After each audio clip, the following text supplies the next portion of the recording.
पिछले एपिसोड के last scene में देखा था कि सुमिंग की आंखों में चमक आ जाती है और वो कुछ कदम पीछे हटा। उसकी नजर सेंटीपीड पर थी जिसे वो अंदर लाया था।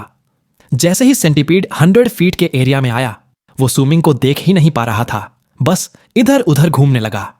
कुछ देर बाद सेंटीपीड ने गुस्से में रोर किया। सुमिंग के चेहरे पर एक्साइटेड लुक आ गया। अब उसे पूरी तरह यकीन हो गया कि बीस्ट स्किन की कंसीलिंग पावर बहुत स्ट्रांग है।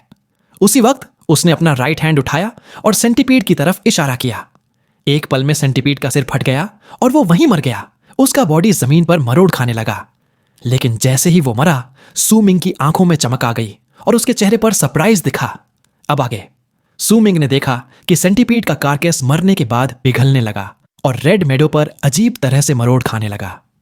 बहुत जल्दी सेंटीपीड का कारकेस पूरी तरह मेल्ट होकर सुमिंग की आंखों के सामने ही गायब हो गया, जैसे मेडो ने उसे अब्सॉर्ब कर लिया हो। सुमिंग ये देखकर शॉक्ड रह गया, लेकिन उसे उस एरिया से कोई डेंजर महसूस नहीं हुआ। उल्टा वहां से एक वार्म और कंफर्टेबल फीलिंग आ रही थी। उसे यहां तक महसूस हुआ कि ये 100 फीट का एरिया पूरी तरह उसी का है। ये फीलिंग बहुत डिस्टिंक्ट नहीं थी, लेकिन सुमिंग को बहुत सेफ महसूस हो रहा था। वो चुप हो गया और क्रॉस लेगेड बैठ गया। उसकी नजर अनकॉन्शियस हीफेंग पर गई। हीफेंग मेडो पर था, लेकिन उसके मेल्ट होने का कोई साइन नहीं था। सुमिंग सोचता है, क्या यह सिर्फ डेड बीइंग्स को ही मेल्ट करता है? सुमिंग ने अपनी ठुड्डी पर हाथ फेरा और उसके दिमाग में मास्क्ड मैन की इमेज आ गई। सुमिंग सोचता है, उसने जो मास्क पहना था वो हीफेंग की बैग वाले मास्क जैसा ही है, लेकिन मुझे लगता है दोनों में कोई फर्क है। हीफेंग ने पहले बताया था कि हान माउंटेन ट्राइब का एंसेस्टर बरसर्कर ट्राइब से नहीं था। उसका ओरिजिन मिस्टीरियस था। उसने जो 2 चीजें यूज की थीं वो हीफेंग के पास हैं। क्या मास्क्ड मैन हीफेंग का डायरेक्ट एंसेस्टर हो सकता है? सुमिंग ने इस बारे में सोचा, लेकिन कोई क्लू न मिलने पर वो धीरे धीरे इस सोच को छोड़ देता है। वो केव में शांत बैठा और माउंटेन स्पिरिट्स निकालकर उन्हें निगलने लगा, अपनी ची की पावर साइलेंटली बढ़ाते हुए। पलक झपकते ही 3 महीने बीत गए। इन 3 महीनों में सुमिंग ने बाहर की दुनिया को 4 बार कांपते हुए महसूस किया, जिससे पता चलता था कि श्वेन लून अब भी सस्पिशियस था और रेन फॉरेस्ट में सर्च कर रहा था। लेकिन ये 4 ट्रेमर्स पहले 2 महीनों में ही हुए। आखिरी महीने में बाहर सब शांत था। शायद ये श्वेन लून के खतरे की वजह से था, लेकिन इन 3 महीनों में सुमिंग की ट्रेनिंग स्पीड काफी बढ़ गई थी। अब उसके बॉडी में 291 ब्लड वेन्स थीं। ब्लड सॉलिडिफिकेशन रेल्म के 8वें लेवल के लिए 399 चाहिए थीं। अब बस 100 से थोड़ी ज्यादा ब्लड वेन्स और चाहिए थीं। लेकिन इस दौरान सुमिंग ने माउंटेन स्पिरिट में एक फ्लॉ नोटिस किया। लगातार लंबे समय तक वो पिल्स लेने की वजह से उनकी इफेक्ट धीरे धीरे कम हो रही थी। जल्दी ही शायद पिल्स का कोई असर ही नहीं रहेगा। सुमिंग इसके लिए कुछ नहीं कर सकता था, लेकिन उसे समझ आ गया कि ऐसा क्यों हो रहा है। अगर इफेक्ट कम ना होता तो वो जितना चाहे उतनी ब्लड वेन्स बना सकता था, बस टाइम चाहिए था। सुमिंग धीरे से बड़बड़ाता है, माउंटेन स्पिरिट की इफेक्ट की स्पीड देखकर ये पिल शायद ब्लड सॉलिडिफिकेशन रेल्म के 8वें लेवल तक पहुंचते ही पूरी तरह बेअसर हो जाएगी। सुमिंग रेड मेडो के एरिया में बैठा था और अपनी ब्लड वेन्स में सर्कुलेशन महसूस करते हुए बड़बड़ा रहा था।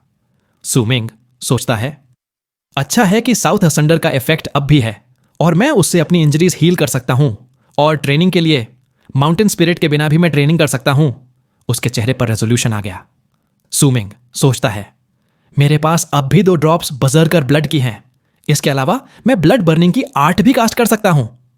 जैसे ही उसने ब्लड बर्निंग की आर्ट के बारे में सोचा, सुमिंग ने गहरी सांस ली। वो आर्ट प्रैक्टिस करना बहुत मुश्किल और पेनफुल था। किसी के लिए उसे सहना आसान नहीं था। सुमिंग सोचता है, पिछली बार जब मैंने 4थी बार ब्लड चलाया था तो विंग्स ऑफ द मून सब एक्टिवेट हो गए थे, लेकिन मेरी ब्लड वेन्स नहीं बढ़ी। अगर अब 5वीं बार ब्लड चलाना है तो मुझे बहुत केयरफुल रहना होगा, क्योंकि मैं साउथ मॉर्निंग लैंड में हूं। यहां बहुत सारे पावरफुल बजर्कर्स हैं। अगर पकड़ा गया तो बड़ी प्रॉब्लम होगी। सुमिंग ने सिर उठाकर केव के एंट्रेंस की तरफ देखा। उसके चेहरे पर चिलिंग लुक आ गया। सुमिंग सोचता है, श्वेन लून, मुझे नहीं पता तुम यहां से जा चुके हो या रेन फॉरेस्ट के बाहर पेशेंटली वेट कर रहे हो। मुझे फर्क नहीं पड़ता, मैं यहीं रहने वाला हूं। सुमिंग उठकर हीफेंग के पास गया। इन 3 महीनों में हीफेंग बेहोश ही रहा। भले ही कभी कभी उसके जागने के साइंस दिखते, सुमिंग हर कुछ दिनों में उसकी ची डिसरप्ट कर देता और उसके बॉडी के चारों ओर बहुत सारा मियास्मा ले आता, जिससे हीफेंग उसे लगातार अब्सॉर्ब करता रहता। इससे हीफेंग की इंजरीज कभी ठीक नहीं हो पाती, लेकिन सुमिंग उसे हील भी करता, जिससे वो मर भी नहीं पाता। अब उसके बॉडी पर कोई इंजरी नहीं थी, लेकिन सुमिंग ने जो हर्ब्स उसके बॉडी में प्लांट किए थे वो उसके फ्लैश और ब्लड से नरिशमेंट ले रहे थे। वो अब उसके बॉडी में जड़ें जमा चुके थे और अच्छे से ग्रो कर रहे थे। ब्लैक और व्हाइट बोन्स के पास भी 2 शूट्स निकल आए थे। व्हाइट बोन हर्ब्स के लिए सूटेबल साबित हुई। सुमिंग सोचता है, अब भी 3 हर्ब्स और 1 बीस्ट बोन की कमी है। अफसोस, अभी बाहर नहीं जा सकता। लेकिन फेंगमू इतनी आसानी से हार मानने वाला नहीं है। सुमिंग ने स्पिरिट प्लंडर के मेडिसिनल कॉल्ड्रन की देखभाल की और फिर से क्रॉस लेगेड बैठ गया। उसने राइट हैंड से ऑड साइन बनाया और कुछ बार आगे धक्का दिया, लेकिन फिर भी डिसअपॉइंटमेंट ही मिली। सुमिंग सोचता है, क्या मुझे सच में ही फेंग को जगाकर ब्रांडिंग आर्ट कास्ट करने का तरीका पूछना पड़ेगा? सुमिंग ने इन 3 महीनों में कई बार आर्ट कास्ट करने की कोशिश की थी। उसे आर्ट समझ में आ गई थी, लेकिन वो उसे कास्ट नहीं कर पा रहा था। आर्ट कास्ट करने के लिए शी की जरूरत नहीं थी। लगता था कि उसे एक्टिवेट करने के लिए कोई और पावर चाहिए थी, लेकिन सुमिंग के पास वो नहीं थी। उसने ही फेंग की ची सर्कुलेशन को भी ध्यान से ऑब्जर्व किया, लेकिन कोई क्लू नहीं मिला। ही फेंग भी उसी की तरह था, बॉडी में बस ची की पावर थी। सुमिंग सोचता है, आखिर उसने ये आर्ट कैसे कास्ट की थी? सुमिंग ने बहुत टाइम तक सोचा, लेकिन कोई क्लू नहीं मिला। वो प्रॉब्लम को साइड में रखकर फिर से माउंटेन स्पिरिट कंज्यूम करने में लग गया। रेनी सीजन बीत चुका था। हीट अब भी थी, लेकिन काफी कम हो गई थी। रेन फॉरेस्ट के बड़े लीव्स अब टाइम के आगे टिक नहीं पाए और ब्रांचेस से गिरने लगे। फिर 3 महीने और बीत गए। अब सुमिंग रेन फॉरेस्ट में आधा साल बिता चुका था। इस आधे साल में उसे लगातार अपनी चीज सर्कुलेट करनी पड़ी, तभी वो मायाज़मा के इन्वेजन से बच सका। उसे इसका फायदा भी दिखा। उसकी ची बढ़ने की स्पीड बाहर के मुकाबले यहां ज्यादा थी। इस दौरान ब्लैक और व्हाइट बोन्स पर निकले शूट्स छोटे श्रब्स बन गए थे। हर्ब्स का light green colour piercing light छोड़ रहा था, लेकिन जैसे जैसे वो बढ़ते गए दोनों बोन्स डल हो गईं, जैसे उनकी सारी एसेंस श्रब्स ने अब्सॉर्ब कर ली हो। ही फेंग अब पूरी तरह मेडिसिनल कॉल्ड्रन बन गया था। उसके बॉडी पर मेडिसिनल हर्ब्स के श्रब्स उगाए थे।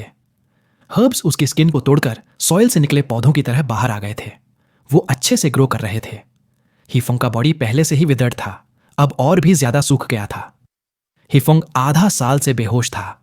भले ही कभी होश आ भी जाता, उसका माइंड मडल्ड ही रहता। सुमिंग ने उसे कभी जागने का मौका नहीं दिया। मियाज़मा का इन्वेजन और हीलिंग दोनों मिलकर ही फेंग को लिविंग डेड बना चुके थे। सुमिंग को गिल्ट महसूस हुआ, लेकिन जब उसने ही फेंग की सिनिस्टर प्लान्स और आधा साल पहले हुई बातें याद की, अगर उस टाइम वो डिब्री के अंदर वाली स्ट्रेंज डायमेंशन में न गया होता तो सुमिंग या तो मर चुका होता या बहुत बुरी हालत में होता। सुमिंग का दिल धीरे धीरे कठोर हो गया। अब उसकी नजर में हीफोंग इंसान नहीं, बस मेडिसिनल कॉल्ड्रन था। सबसे इंपॉर्टेंट बात यह थी कि सुमिंग को धीरे धीरे समझ आ गया कि अगर वो नेक्स्ट डोर खोलने के लिए मेडिसिनल पिल्स तैयार किए बिना जबरदस्ती स्ट्रेंज डिमेंशन में गया तो रिपेलिंग फोर्स आ जाती थी। उसने सोचा था कि इस हाफ ईयर में इसी मेथड से डेंजर से बच सकता है और कई बार ट्राई किया, लेकिन बस एक बार ही सक्सेस मिली। रिपेलिंग फोर्स बहुत स्ट्रांग थी और जैसे जैसे उसकी ब्लड वेन्स बढ़ी ये और मुश्किल हो गया। इन 3 महीनों में उसकी ब्लड वेन्स 307 हो गई थीं। माउंटेन स्पिरिट की इफेक्ट भी बहुत कम हो गई थी। कभी कभी उसे एक पिल का इफेक्ट पाने के लिए कई पिल्स लेने पड़ते थे। अच्छी बात यह थी कि सुमिंग के पास हर्ब्स काफी थे। बॉडी की फायर से पिल्स बनाकर वो कभी भी बिना पिल्स के नहीं रहा।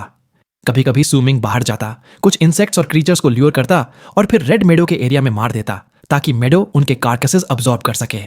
वो ऐसा इसलिए करता था ताकि देख सके मेडो कब लिमिट पर पहुंचकर कार्कसेस अब्सॉर्ब करना बंद कर देगा। और एक और रीजन ये था कि हर कुछ महीनों में 100 फीट का मेडो एरिया कम होने लगता और उसका कलर डल हो जाता। जैसे ही वो कार्कसेस अब्सॉर्ब करता, कलर वापस आ जाता। कभी कभी कुछ इंसेक्ट्स और क्रीचर्स खुद ही केव में आ जाते, जिससे पता चलता था कि उन्हें सुमिंग की मौजूदगी का पता नहीं चलता था और वो बस अपनी पुरानी हैबिट से केव में आ जाते थे। इन सब के अलावा सुमिंग ने बाकी टाइम ब्रांडिंग आर्ट पर ही लगाया। वो लगातार कोशिश करता रहा, जब तक कि एक दिन आधा साल सोचने के बाद उसे एक तरीका सूझा। उसे याद आया कि ही फेंग की बैग में बहुत सारे स्टोन कॉइन्स हैं। वहां वो स्टोन बॉक्स भी था जिसमें ट्रांसेंडेंस के सिंथेसिस के लिए लीफ थी और वो भी बहुत सारे व्हाइट स्टोन कॉइन्स से बनी थी। उसे शक हुआ कि स्टोन कॉइन्स का यूज सिर्फ ट्रेडिंग के लिए नहीं और भी हो सकता है। जैसे ही उसे यह याद आया, उसके माइंड में आइडिया आया। सुमिंग सोचता है, क्या ही फेंग की ब्रांडिंग आर्ट के लिए एक्सटर्नल मटेरियल्स चाहिए?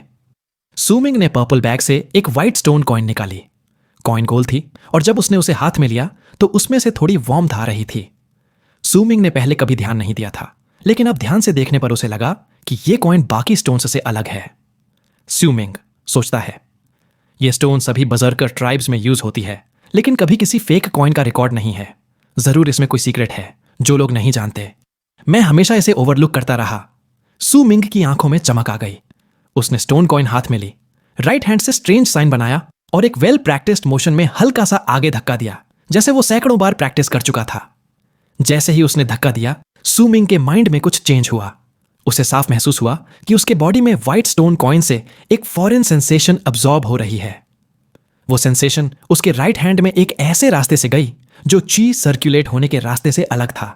जैसे ही वो उसके फिंगर्स में एक राउंड लगाकर और स्ट्रांग हो गई, वो अचानक कॉन्ट्रैक्ट होकर सीधा उसके हेड की तरफ भागी, इतनी तेजी से कि सू मिंग उसे रोक भी नहीं पाया। एक जोरदार बैंग के साथ वो सेंसेशन उसके माइंड में घुस गई। उसकी विजन एक पल के लिए ब्लर हो गई और फिर उसने खुद को एक बिल्कुल अलग वर्ल्ड में पाया। 8000 फीट के एरिया में जो कुछ भी था वो सब उसके माइंड में आ गया। उसने देखा कि 900 फीट दूर कीचड़ में एक सेंटीपीड साइलेंटली स्विम कर रहा है। उसने देखा कि एक फ्लाइंग इंसेक्ट जो उसकी हथेली जितना बड़ा था एक बड़े लीफ के नीचे छुपा था। वो अपने दांत दिखाकर एक छोटे बीस्ट को घूर रहा था जो ट्री के नीचे कॉशियसली चल रहा था। उसने ये भी देखा कि अनकॉन्शियस ही फिंग के हेड में एक डिम लाइट थी जो उसके बॉडी में प्लांटेड हर्ब्स की जड़ों से मेडिसिनल प्रॉपर्टीज साइलेंटली अब्सॉर्ब कर रही थी, जैसे वो हर्ब्स की पावर से खुद को स्ट्रांग बना रही हो। वहां से एक थ्रेड उसके माथे के बीच से केव के बाहर जा रही थी। सू मिंग ने जैसे ही उसे देखा, डिम लाइट तुरंत कांपी और उसे फेंट डर भरी चीख सुनाई। सू मिंग धीरे से बोलता है। सू मिंग ने आंखें सिकोड़ लीं। उसी वक्त उसके एक्सप्रेशन में अचानक चेंज आया और एक स्ट्रॉन्ग सेंस ऑफ डेंजर उसके अंदर भर गया। ये डेंजर ही फंग से नहीं बल्कि उस 8000 फीट के बॉर्डर से आ रहा था जिसे वो अब माइंड से सेंस कर सकता था। वहां एक औरत रेन फॉरेस्ट में आ रही थी। उसने व्हाइट कपड़े पहने थे और चेहरा वेल से ढका था। ये थी हन फेजी। ही फंग, हम एक दूसरे को जानते भी नहीं थे, न ही कोई दुश्मनी थी। पहले खुद अपने फायदे के लिए तुमने मुझे प्रोवोक किया। तुमने मुझे यूज करना चाहा, मारना चाहा, लेकिन मैंने तुम्हें तुरंत नहीं मारा। मैंने तो तुम्हारे लिए बदला लेने का वादा भी किया, लेकिन अब भी तुम मुझे नुकसान पहुंचाना चाहते हो। सू मिंग की आंखों में एकदम मर्डरस लुक आ गया। अब उसे सिर्फ ही फंग की चालाकी ही नहीं बल्कि खुद की कमियां भी समझ आ गई थीं। अब वो बिल्कुल भी नहीं मान सकता था कि हन फेजी बस यूं ही वहां से गुजर रही है। ये सब ही फंग ने छुप कर किया था। ब्रांडिंग आर्ट की वजह से सू मिंग को ही फंग के सिर में डिम लाइट की बॉल दिख रही थी। वो डिम लाइट कांप रही थी। बिना आर्ट के वो डर भरी चीख भी नहीं सुन सकता था। बस इसी हालत में वो सब सुन सकता था। अब जो उसने देखा, उसके बाद अगर सू मिंग अब भी ना समझे तो वो सू मिंग ही नहीं।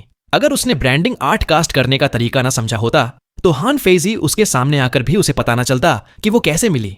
उसे यह भी पता ना चलता कि उसने उसे कैसे ढूंढा। उसकी पीठ पर पसीना बहने लगा। सू मिंग ने बिल्कुल भी देर नहीं की। ब्रांडिंग आर्ट को कंट्रोल करने के मेथड से उसने 1000 फीट का एरिया सिकोड़कर सिर्फ 50 फीट कर दिया। उसने ही फेंग को भी उस एरिया में रखा और आगे बढ़कर ही फेंग के माथे के बीचों बीच जोर से उंगली मारी, जिससे डाइम लाइट डल हो गई, जैसे उसे बहुत गहरी चोट लगी हो। लेकिन वो पूरी तरह गायब नहीं हुई। फिर भी जो फाइन थ्रेड उसके माथे से बाहर जा रही थी वो भी डल हो गई। सू मिंग उस थ्रेड को काटना चाहता था लेकिन रुक गया। उसकी आंखों में चमक आ गई और दिमाग में तेज कैलकुलेशंस चलने लगीं। सू मिंग सोचता है, हन फेजी पहले ही 1000 फीट के एरिया में आ चुकी है। अगर मैं हे फंग और बाहर की दुनिया के बीच कनेक्शन तोड़ भी दूं तो भी कोई फायदा नहीं। उल्टा उसे अलर्ट कर दूंगा, जिससे उसे तैयारी का टाइम मिल जाएगा। ही फंग बहुत बुरी तरह इंजर्ड है। अगर वो इस मेथड से बाहर कांटेक्ट कर भी पा रहा है तो 60% चांस है कि वो बस उसे यहां गाइड कर रहा है। बस 40% चांस है कि उसने उसे यहां की सारी डिटेल्स बता दी हों। और क्योंकि ही फेंग खुद डरता है कि मैं उसकी हरकतें पकड़ लूंगा, तो उसमें से भी 10% कम हो जाता है। बहुत पॉसिबल है कि हान फेजी को मेरी मौजूदगी के बारे में पता ही ना हो। शेनलुन ने भी शायद उसे यहां के डिटेल्स नहीं बताए होंगे। अगर ऐसा है तो हान फेजी के लिए ही फंग ही यहां है। ही फंग इतनी चोट में बाहर नहीं जा सकता। शेनलुन से छुप रहा है और इसी मेथड से हान फेजी को बुला रहा है ताकि वो उसे हील कर सके। अगर ऐसा है तो हान फेजी ने यह बात शायद किसी को नहीं बताई होगी। वो बहुत पॉसिबल है कि अकेली हो। जब वो एरिया में घुसी, उसके एक्सप्रेशन से भी दिखा कि वो ज्यादा कॉशियस नहीं है। इसका मतलब उसके पास भी बस 10% चांस है कि उसे मेरी मौजूदगी का पता है। यानी मेरे एनालिसिस के सही होने का 8वां हिस्सा चांस है। 8वां हिस्सा, ये काफी है। सू मिंग हालात से मजबूर था। कुछ ही ब्रेथ्स में उसने अपना माइंड पूरी स्पीड से एनालिसिस में लगा दिया यहां तक कि उसके सिर में हल्का दर्द भी होने लगा। लेकिन टाइम नहीं था। उसने तुरंत ही फेंग को उठाया और खुद को ऐसे छुपाया कि वो ही फेंग के पीछे क्रॉस लेगेड बैठ गया। सुमिंग खुद भी बजर्कर ट्राइब के एवरेज मेंबर से छोटा और पतला था, तो अब वो पूरी तरह छुप गया। साथ ही सुमिंग ने अपने माइंड से रेड मेडो को तेजी से कॉन्ट्रैक्ट कर दिया। एक पल में वो सिर्फ सुमिंग के पैरों के नीचे छोटा सा हिस्सा रह गया। हीफंग मेडो के बाहर ही था। सुमिंग ने ब्रांडिंग का एरिया भी जल्दी से कॉन्ट्रैक्ट किया, लेकिन उसने अपनी बॉडी के साथ हीफंग को भी उसमें एनवेलप कर दिया, ताकि अगर हीफंग अलर्ट करने की कोशिश करे तो सुमिंग उसे तुरंत रोक सके। अब सब रेडी था। सुमिंग ने गहरी सांस ली। उसकी आंखों में ठंडा ग्लेयर था। उसने अपनी सी को पीक पर पहुंचा दिया। विंग्स ऑफ द मून की सोल्स उसके अंदर से निकलकर स्किन से चिपक गईं। इस बार उसने विंग्स ऑफ द मून की सारी सोल्स यूज की। उसने राइट हैंड उठाकर 3 इवल्स की प्रेजेंस भी महसूस की, ताकि क्रूशियल मोमेंट पर उसे यूज कर सके। उसके मुंह में माउथफुल ब्लड था, जिससे वो डार्क ब्लड डस्ट कास्ट कर सके। सुमिंग सोचता है, वो ट्रांसेंडेंस तक नहीं पहुंची है तो उससे लड़ना इम्पॉसिबल नहीं है। अब उसका हार्ट रेट धीरे धीरे स्लो हो गया और वो पूरी तरह काम होकर एकदम स्टिल हो गया। केव के बाहर हान फेजी, जिसने व्हाइट ड्रेस और व्हाइट वेल पहना था, माउंटेन केव से 700 फीट दूर थी। वो काम थी। उसकी मूवमेंट्स बहुत ग्रेसफुल थीं। भले ही वो रेन फॉरेस्ट की ह्यूमिडिटी और मियास्मा में चल रही थी और जमीन पर कीचड़ था, फिर भी वो इस जगह से अलग बहुत आई कैचिंग लग रही थी। यहां की कोई भी चीज उसके बॉडी को स्टेन नहीं कर सकती थी। हन फेजी की आंखें ऐसी थीं कि जो भी देखे नजरें हटा नहीं सकता। भले ही उसके चेहरे पर वेल था, लेकिन जो भी उसे देखता वो जैसे सपनों की सबसे ब्यूटीफुल औरत को देख रहा हो। वो हल्के कदमों से आगे बढ़ी। उसकी खूबसूरत आंखें माउंटेन में बनी क्रैक को देख रही थीं। उसे महसूस हो रहा था कि हीफंग से कनेक्शन वहीं से आ रहा है। उसके लिए हीफंग खुद उस ग्रेट ट्रेजर से भी ज्यादा यूजफुल था। वो स्ट्रेंज कनेक्शन अपने आप में एक्स्ट्रॉर्डिनरी था। ऊपर से हीफंग बहुत बड़ा स्कीमर था। उसने कभी वो स्ट्रेंज आर्ट किसी और को नहीं बताई। हनफेजी को उसकी यही बात पसंद थी, लेकिन यह बस एडमिरेशन थी। जब उसकी वैल्यू खत्म हो जाती तो हान फेजी उसे अपने कंट्रोल में लेने में देर नहीं करती। जब वो फ्रीजिंग स्काई क्लैन में जाती तो हीफंग अब भी उसके काम आ सकता था। आगे बढ़ते हुए उसने अचानक भौहें सिकोड़ लीं और हाथ उठाया। उसकी फिंगर में ब्लैक रिंग थी। वो रिंग देखने में ऑर्डिनरी थी, लेकिन उससे एक थ्रेड निकलकर सामने क्रैक की तरफ जा रही थी, जिससे रिंग और क्रैक कनेक्टेड थे। उसी वक्त थ्रेड में अचानक हलचल हुई और वो डल हो गई। यह वही मोमेंट था जब सू मिंग ने हेफोंग के माथे पर उंगली मारी थी। हान फेजी वहीं रुक गई। वो काम रही, क्रैक की तरफ देखती रही, जैसे सोच में डूबी हो। कुछ देर बाद वो क्रैक की तरफ तैरती हुई बढ़ी और 100 फीट दूर रुक गई। हान फेजी ठंडी आवाज में बोलता है, ब्रदर है, मैं यानफे यहां हूं, बाहर आओ। हान फेजी की आवाज आइस जैसी ठंडी थी, लेकिन उसमें ऐसी स्ट्रेंज आकर्षण थी कि सुनने वाला बेचैन हो जाए। केव में साइलेंस थी। अंदर से कोई साउंड नहीं आई। हान फेजी की आंखों में फेंट ग्लिंट आ गई। थोड़ी हेजिटेशन के बाद उसने हाथ उठाया और उसमें लाइट आ गई। उसकी हथेली के साइज का एक छोटा सा क्लाउड बना जो क्रैक से केव में चला गया। सुमिंग हेफोंग के पीछे छुपा रहा, जैसे उसने वो व्हाइट क्लाउड देखा ही ना हो। व्हाइट क्लाउड हवा में तैरता रहा, केव में एक चक्कर लगाकर बाहर आया और हान फेजी के हाथ में चला गया। हान फेजी ने क्लाउड को सॉफ्टली पकड़ लिया और वो डिस्पर्स हो गया। व्हाइट क्लाउड ने जो देखा वो सब हान फेजी की आंखों के सामने आ गया। वो थोड़ी देर चुप रही, फिर क्रैक में घुस गई। अंदर जाते ही प्रिकॉशन के लिए उसने अपने बॉडी के चारों ओर क्लाउड मिस्ट फैला दी। फुटस्टेप्स की आवाज पास आती रही, लेकिन सुमिंग एकदम स्टिल रहा। उसकी आंखों में चिल और गहरा हो गया। बहुत जल्दी हान फेजी माउंटेन केव में आ गई और उसने हीफंग को जमीन पर क्रॉस लेगेड बैठे देखा। उसने ये भी देखा कि हीफंग के बॉडी पर हर्ब्स उगाए थे। उसकी आंखें सिकुड़ गईं। वो वहीं खड़ी रही, आगे नहीं बढ़ी। कुछ ब्रेथ्स के बाद उसके चारों ओर की क्लाउड मिस्ट अचानक फैल गई और पूरी केव में फोर्स की तरह भर गई, जिससे केव हिलने लगी। फिर हान फेजी खुद तेजी से पीछे हट गई। उसके एक्सप्रेशन से लग रहा था कि उसने कुछ नोटिस कर लिया है और अब केव छोड़ने वाली है। जैसे ही वो पीछे हटी, सुमिंग ऑलमोस्ट रिफ्लेक्स से अटैक करने ही वाला था। जब हान फेजी केव में घुसी, सुमिंग ने अपनी पूरी अटेंशन उसी पर लगा दी थी। वो भले ही कुछ ब्रेथ्स तक वहीं खड़ी रही, लेकिन उसने ऐसी जगह खड़ी होकर सुमिंग को बेस्ट अटैक पोजीशन नहीं दी थी। अगर वो और पास आती तो सुमिंग का चांस ज्यादा होता। उसका रिट्रीट करना सुमिंग के स्टी को बाहर खींच लाया, जिससे सुमिंग ऑलमोस्ट इंस्टिंक्ट से अटैक करने ही वाला था, लेकिन उसने खुद को रोक लिया। उसके माथे पर पसीने की बूंदें आ गईं। सुमिंग सोचता है, हान फेजी भी हीफोंग जैसी स्कीमर है। उसने पहले ही व्हाइट क्लाउड से केव की जांच कर ली थी। उसे पता था कि हीफेंग के बॉडी पर हर्ब्स हैं। उसके अंदर घुसने पर सरप्राइज होने की कोई वजह नहीं थी। उसका रिट्रीट एक टेस्ट था। वहां खड़ी रहना भी बहुत ब्रिलियंट एक्ट था। कुछ ब्रेथ्स में वो सामने वाले का पूरा ध्यान अपनी तरफ कर लेती। जैसे ही वो अचानक पीछे हटती, सामने वाला इंस्टिंक्ट से अटैक कर देता। क्या कोई ऐसा भी टेस्ट कर सकता है? Lesson learned. Su Ming trap में नहीं फंसा। इसका मेन रीजन था डार्क माउंटेन ट्राइब की बैटल का एक्सपीरियंस। उस भयानक लड़ाई ने उसकी कन्विक्शंस को और मजबूत कर दिया था। उसने पहले ही डिसाइड कर लिया था कि क्रूशल मोमेंट तक वेट करेगा और वो प्लान आसानी से चेंज नहीं करेगा। इसलिए वो इंपल्स रोक सका, न कि इसलिए कि उसे हनफेजी की प्लानिंग का अंदाजा था। हनफेजी ने कुछ कदम पीछे हटे।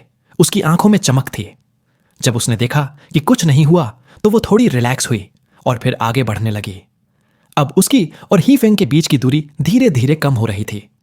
हनफेजी सोचती है, लगता है हीफेंग पर शेनलून ने कोई अननोन बजरकर आर्ट यूज की है।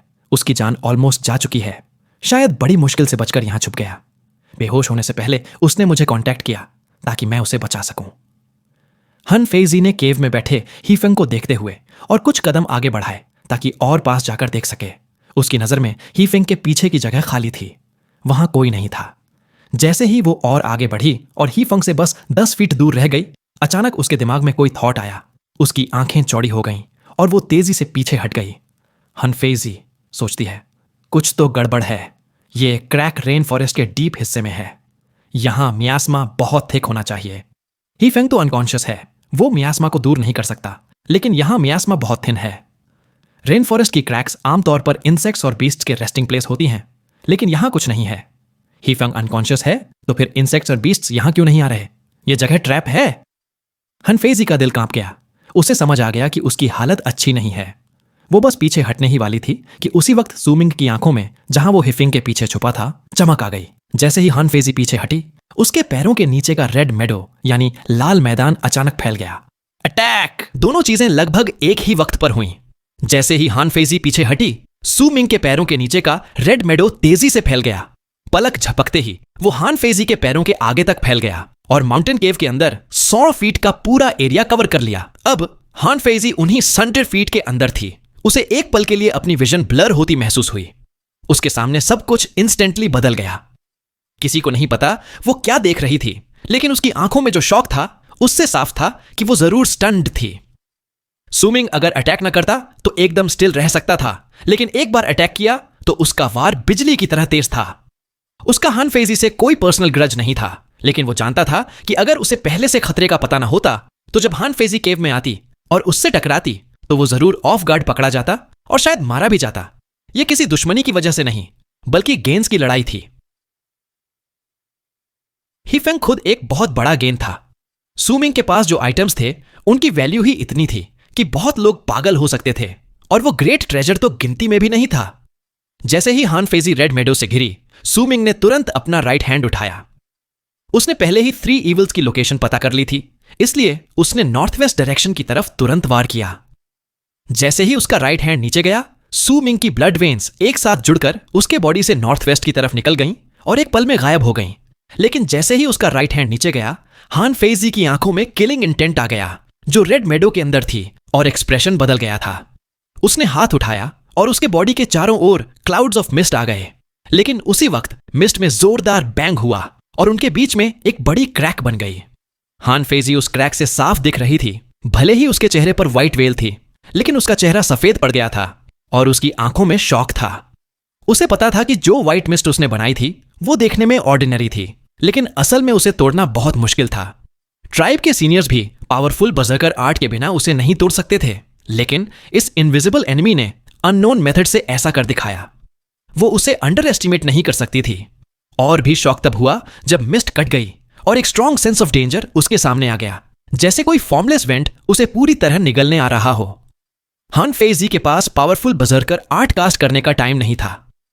सब कुछ एक हार्टबीट में हुआ। डेंजर के वक्त उसने अपनी टंग काटी और एक माउथफुल ब्लड थूका, जो उसके सामने ब्लड रेड गॉड ऑफ बजरकर्स की स्टैच्यू बन गया।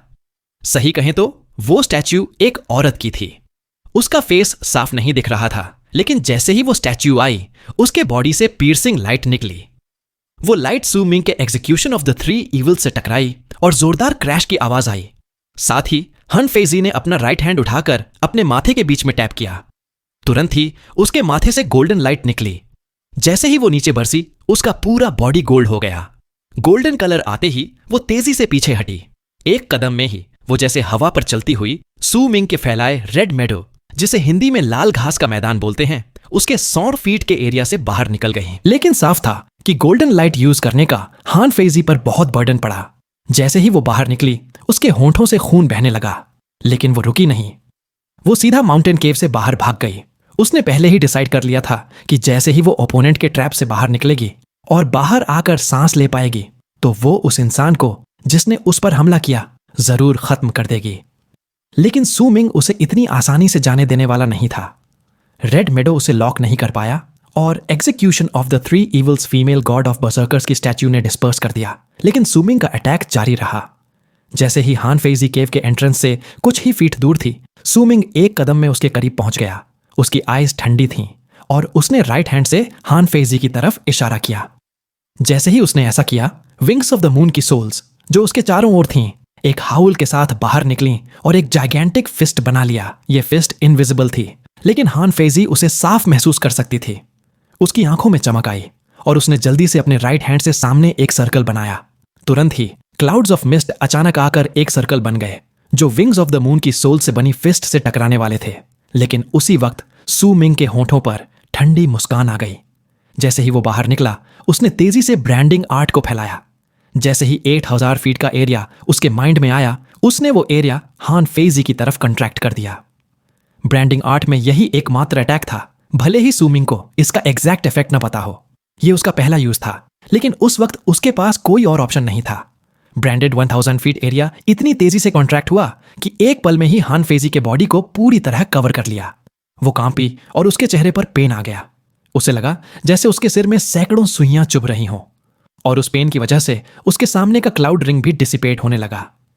वो उसे स्टेबिलाइज करने की कोशिश कर ही रही थी कि विंग्स ऑफ द मून की सोल से बनी फिस्ट उसमें घुस गई। एक जोरदार बैंग की आवाज आई और क्लाउड रिंग टूट गई।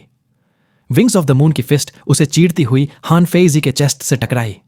गोल्डन लाइट फिर से हान फेजी के बॉडी पर चमकी। उसके होंठों से खून बहने लगा, लेकिन उसकी आंखों का ग्लेयर और ठंडा हो गया। वो पीछे की तरफ लुढ़की और उसी फोर्स से केव से बाहर निकल गई। जैसे ही वो बाहर निकली, सू मिंग भी उसके साथ साथ बाहर आया। हान फेजी की आंखों में सू मिंग की फिगर ब्लर थी। यह सिर्फ सू मिंग की स्पीड की वजह से नहीं, बल्कि ब्रांडिंग आर्ट के इफेक्ट की वजह से भी था, जो इस वक्त हान फेजी के बॉडी पर फोकस थी। ब्रांडिंग आर्ट का यही एकमात्र अटैक बहुत पावरफुल था। वो लगातार हान फेजी के सिर में चुभ रहा था, जिससे उसे पेन हो रही थी और उसकी विजन क्लाउडी हो रही थी। उसका फेस पेन से ट्विस्टेड था। दोनों एक के बाद एक क्रैक से बाहर निकले, लेकिन सू मिंग की स्पीड ज्यादा थी।